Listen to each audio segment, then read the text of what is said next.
Right now I'm in a car headed to an undisclosed location. I'm headed to a subscriber's house actually. He reached out to me. I mentioned him in the last video about the Ozark Trail Fast Flow. His date got pushed back to October 2nd, but he ended up getting it about a week earlier than he was supposed to when it comes to the October 2nd date. So we headed to his house. He reached out to me, emailed me, said, hey, I got my Ozark Trail Fast Flow. If you want to come check it out, you can come here and check it out. And he's somewhat in my area, so I'm traveling there. We should get the whole unboxing experience. I remember when I was at Walmart, they said the unboxing experience was something that they really wanted to be good about this bike. They wanted to give you the things you needed and have a pleasant unboxing experience. So this ended up being a weird situation. He wanted to meet, but he meant this weekend as in Saturday, not Friday. Today is Friday. I thought he meant today, but luckily I was still able to pick it up. Someone was home and he graciously enough let me take it home. What a nice guy, because I really messed that all up. So we get to take it home, unbox it, show you what the unboxing experience is like, and really get a look at the finished product of this Ozark Trail Fast Flow. I can't wait to get home and see what this is like. All right, here's the moment we've all been waiting for. Thanks to a subscriber, we have this moment. So he let me bring this home, unbox it, and show you what's in it. Now I'm really excited about this because Walmart said the unboxing experience was something that they really valued. And I'm curious to see what's in this box, how it's packaged, and what accessories you get. So without further ado, let's get started. And the subscriber hasn't even seen this bike yet. They let me do the honors of unboxing it. And just like the Ozark Trail Dual Slalom is double boxed. So that's good. At least you get extra protection. Let's just do this and make it easy on everybody. All right, so this is the box that the bike is actually in. Now that we got that out of the way, now it's time for the actual unboxing. Okay, the goods are in here and it looks pretty well packaged. I still think Bikes Online packages their bikes the best. But let's pull this out and see what we're dealing with. Here we go. That was actually pretty easy. What else is in here? That's it. We got a box over there of tools. Now they said this bike would come with a shock pump. So I'm hoping that that's the case. Because if you, as you know, shock pumps are expensive, at least $50 from my experience, $40 to $50. So if they added that, that would be awesome. I just realized my framing was way off in that last clip, but I'm just glad you were able to see me at all. So let's move over a little bit. We're a one-man show. So sometimes we have some difficulties doing things, but we're gonna get through it. I wanna look in this box first. I'm kind of disappointed that I don't see a shock pump, because that was one of the things that they said would be in the box. But maybe with the delays and stuff, that has some, oh, here it is right here. Shock pump is in this box. So what bike do you know that comes with a shock pump? That's incredible. Plastic pedals as usual. Got a wrench. I brought Allen keys just in case. Oh, here are the Allen keys right here. So they do give you an Allen key set. And it's actually pretty nice. And all the little bits and stuff. This is nice. The fact that this bike comes with the shock pump, that's clutch. So I'm not used to doing anything mechanically. Then I forgot I got a damn bike stand. What the hell was I thinking? So now we got the bike stand. So once we get all this stuff off, we can really get started. What I do with my scissors? All right, now we get all the zip ties off. Tried out to puncture a tire. What's cool is they got these little cardboard things right here where you cut the zip ties so you don't accidentally puncture the tire. So that attention to detail right there already gives me a lot of hope about what this bike might be capable of. Because I've never had that where a company puts something right there to prevent you from puncturing a tire, trying to cut off zip ties.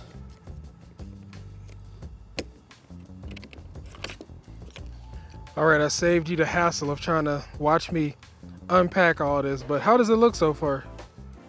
I think it looks pretty good. The tires do look like new branded Kenda tires. The one I rode, it didn't have this logo on there, so I think these are newer Kenda tires.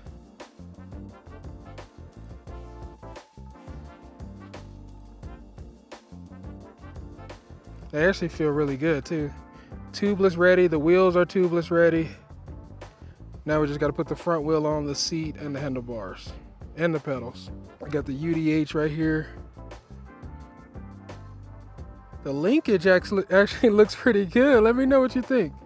And this bike is made in Taiwan, if that matters to people. I know some people care about that kind of stuff, but this bike was made in Taiwan. It does have a 1x10 Advent X drivetrain. All right, since this bike is pretty much fully assembled out of the box, you just got to put the handlebars, the front wheel on, and the seat. I'm gonna get that done real quick because this dropper post might be a little annoying, so I'm gonna try to get that out of the way. And then I'll show you what the bike looks like all put together. All right, I got the bike all built up, but because this is a little time sensitive because I go out of town later this week, he's gonna let me use the bike for a few days to get you some footage and show you what it's like. We got the dropper post cable that's too long. So, and I'm not sure about this cable right here either. I mean, I don't think that should be an issue, but it's a cable running right there. But this dropper post is too long. So I need to go to the bike shop and see if they can cut that and get that where it needs to be, because that's the only thing I need to do left to this bike. This is why we need local bike shops. I love my local bike shops. They came through in the clutch. What was missing was a screw that you need to tighten up the dropper post. So I'm not sure if it's in the box with the other tools and stuff, or it was just missing it altogether. But you will have to put this inside of this, the dropper cable, and put the dropper cable on the seat. So you do have to do a little bit of work. So shout out to Rhythm Cycles for coming through. We only got this bike for a limited time, so I wanted to make sure I get everything done on this bike so I can take it out and ride it on the trails. Tomorrow, I'm supposed to go to Adventure Cycling, my other local bike shop that I really love, and they are gonna set it up tubeless. So this thing should be ready to ride tomorrow. I'll take it somewhere pretty flowy, pretty chill, right up this bike's alley, and I think we'll have a lot of fun on it. The only thing I've done is put P&W pedals on it. As you can see right here, the last time I rode it in Bentonville, I didn't have the clutch on. I thought I had it on, but you gotta push this a little harder. So now the clutch is on. There shouldn't be a lot of chain slap. You got a chainstay protector right here. This is a rubbery feel, and it feels really high quality. You got rear through axle, boost spacing, UDH, boost spacing on the front as well, dropper post, full suspension, 120 front, 120 rear. This bike just ready to go. Now, the one thing I will say about this bike, these bars are just not ideal whatsoever. So I do think if you want to take this out on the trail, the first thing, and maybe the only thing you need to change, are these bars. These bars kind of sweep downward and they are narrow, but they will do if that's all you got to begin with. So if I had to do anything to this bike so far, with it being fully stock, all you have to do is put new handlebars on it. And these are fine for the time being, but yeah, I would put handlebars on here if I had the chance.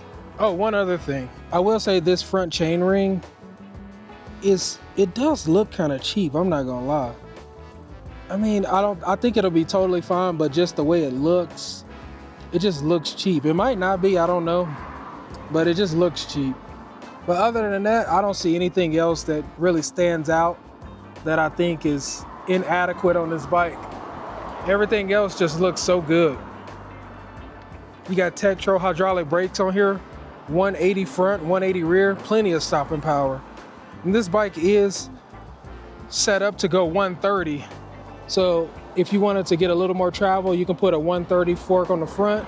They do have a Fox 34 130 on Jensen USA right now. So if you got this bike and you put $200 into a new fork, I bet this thing will ride so good. So do keep that in mind. And these tires, they are tubeless ready. Wheels are tubeless ready. Good tread, good cross-country tread. I just think this is an all-around solid bike. Now, we won't know until we ride it tomorrow. But for right now, it looks good. So we got everything done initially that we want to get done to it today. And another huge shout out to Rhythm Cycles, because they didn't have to do that. They got me in quick, put this dropper post in the way it's supposed to be. I didn't know what I was doing with that thing. It was a piece that was missing. The piece comes in the box with the bike. I just didn't even think to look. Plus, I don't even know if I'd have been able to do it myself anyway. I'd rather have them do it to make sure it's done right. So that's what your local bike shops are there for, is to help out, which is why I love local bike shops. This is the Ozark Trail FS.3 Fast Flow, and I'm super excited to take this out. Initial first impressions, I'm just amazed that you can get something like this for under $1,000. The subscriber who let me use this, I'm super grateful for the opportunity. You know who you are. Thank you so much. This is a huge opportunity for me to show everyone what this bike can do, and also for me to see a finished product, to see if this bike actually holds up to what I think it's capable of doing. Now, I know the perfect trail I can ride it on. I want to take it to Lair of the Bear, Rutabaga. It's a downhill only trail. I think that's perfect for a bike like this. I'm gonna try to take it there tomorrow. Tomorrow is a Saturday, so that's one of the that is the busiest day there. And we'll see what happens. It might be mayhem, but I got a short amount of time with this bike. I gotta leave town next week, so I wanna get as much riding and reviewing in with this bike as I can. And I don't wanna ride the bike too much, so the subscriber get the bike all back beat up and dirty and stuff like that. I want to try to take it easy, but get as much riding in as I can.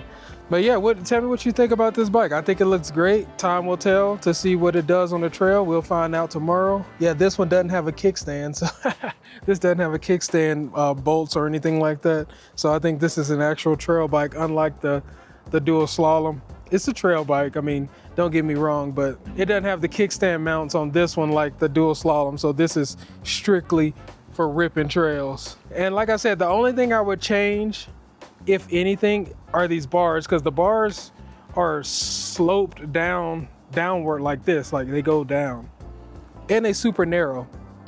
So I'll ask the subscriber if he's okay with me after the first ride putting some P&W bars and a P&W stem on here. And he could keep that. He could keep the bars, the stem, and the pedals that I put on here. I mean, I'm so appreciative. And I'm gonna get it set up tubeless tomorrow. So he'll have this bike set up tubeless, new bars, new stem and pedals, and the dropper post the way it's supposed to be. This cord is kind of long, the dropper post, so I might not get that fixed. Unless the guys tomorrow can do it and it'll be easy, but it might be annoying to look at on the video, but I think it'll be fine. Oh, I could just tuck it like that. Yeah, maybe that'll work, I don't know. But yeah, this was just initial first impressions. I'm sorry I didn't do more taking it out the box and doing stuff like that. It was just a hassle. I just wanted to get it together. It's 80%, I would say 85% put together. So if you have any kind of technological skills with the bike, it should be no problem with you putting this bike together.